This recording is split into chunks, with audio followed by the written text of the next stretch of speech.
नमस्कार साथियों, आज हम चर्चा करेंगे लोकसभा चुनाव की। लोकसभा चुनाव में बात करेंगे उत्तर प्रदेश की मैनपुरी लोकसभा सीट की। मैनपुरी लोकसभा सीट से माना जा रहा है कि बीजेपी एक मजबूत प्रत्याशी उत्तर प्रदेश के डिप्टी सीएम केशव प्रसाद मौर्य को मैदान में उतार सकती है, अपना प्रत्याशी बना सकती है। जब बीजेपी अपना प्रत्याशी केशव प्रसाद मौर्य को बनाएगी तो उसके पीछे की रणनीति क्या रहेगी। उसका मानना है कि बीजेपी उत्तर प्रदेश की 80 लोकसभा सीट जीतने का जो दावा कर रही है, तो उसमें एक सीट मैनपुरी भी है, जहां पर समाजवादी पार्टी का 1996 से अब तक कब्जा रहा है। तो सबसे बड़ी बात, बीजेपी के लिए सबसे हॉट सीट जो मानी जाएगी वो मैनपुरी ही होगी। मैनपुरी में अभी आपने देखा होगा, इससे पिछला जो उपचुनाव हुआ जहां समाजवादी पार्टी 3 लाख से अधिक मतों से चुनाव जीती थी, तो इसलिए एक मजबूत प्रत्याशियों को मैदान में उतारने जा रही है। जब deputy CM Keshav Prasad Maurya Mainpuri Lok Sabha seat से चुनाव लड़ेंगे तो इसका सीधा मतलब यह है कि वो साक मतदाताओं पर बड़ा प्रभाव डाल सकते हैं। माना जा रहा है कि ये यादव बाहुल सीट मानी जाती है, लेकिन दूसरे नंबर पर जो मतदाताओं की संख्या है वो साक मतदाताओं की संख्या आती है। इसलिए बीजेपी यहां पर साक मतदाता को, साक प्रत्याशी को यानी कि उतार सकती है। एक मजबूत प्रत्याशी यहां पर माने जा रहे हैं केशव प्रसाद मौर्य। केशव प्रसाद मौर्य का नाम बीजेपी की तरफ से फाइनल कर लिया गया है। बस आने वाली लिस्ट में उनके नाम का ऐलान होना सिर्फ बाकी है। तो मैं आपको ये बताता चलूं कि केशव प्रसाद मौर्य के मन में ये विचार जरूर उत्पन्न हुआ होगा कि सिराथू में 2022 में पल्लवी पटेल ने उन्हें हराया था, उनकी टीस उनके मन में अभी भी बाकी होगी। वो चाहेंगे कि वो मैनपुरी से लोकसभा चुनाव लड़ें और डिंपल यादव को पराजित करें या चुनाव में हराएं।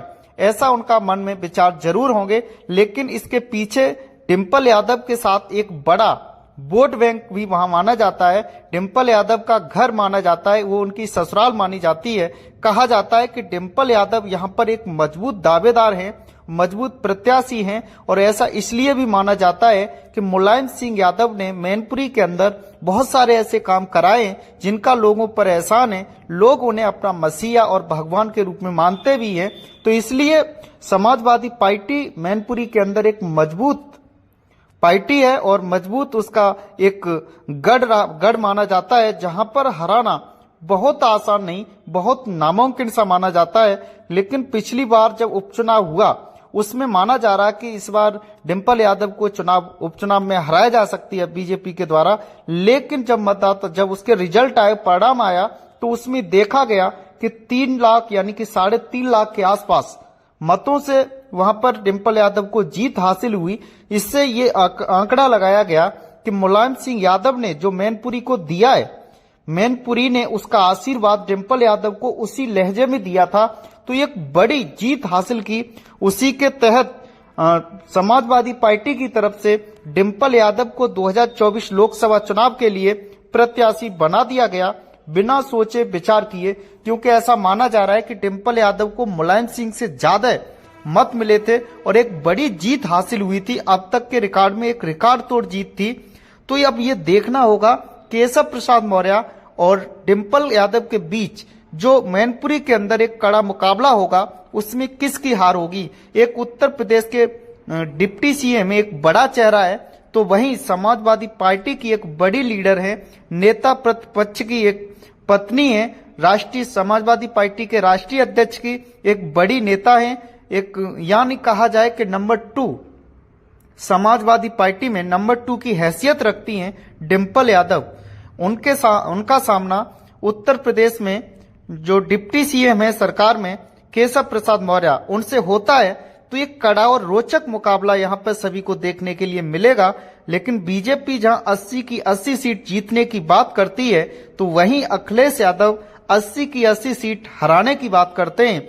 तो अब ये देखना होगा, दोनों में से सही तो कोई भी नहीं होगा। ये तो निश्चित माना जा रहा है कि दोनों ही पार्टियां कुछ कुछ सीटें जरूर जीतेगी, लेकिन उसमें से कौन कितना कामयाब होगा ये आने वाला चुनाव ही बताएगा। और उस चुनाव के परिणाम इस बात को तय करेंगे कि जनता जनार्दन ने किसको अपना आशीर्वाद दिया है। तो वहीं बीजेपी की तरफ से केशव प्रसाद मौर्य जिस तरीके से सराथू में अपना चुनाव हार गए थे, उसको लेकर के काफी निराश, वहां पर उन्हें निराशा देखने को मिली थी। फिर भी वो सरकार में अभी मंत्री हैं, डिप्टी सीएम हैं, तो उसके लिए वो चाहेंगे कि मैनपुरी से उन्हें जरूर चुनाव लड़ाया जाए। और काफी चीजों का उन्हें जो फेस किया, इस बार वो भी चाहेंगे कि वो डिंपल यादव को चुनाव लड़ाएं, उसका उन्हें बदला लिया जाए। उस हिसाब से दोनों पार्टियां एक दूसरे पर हावी होगी।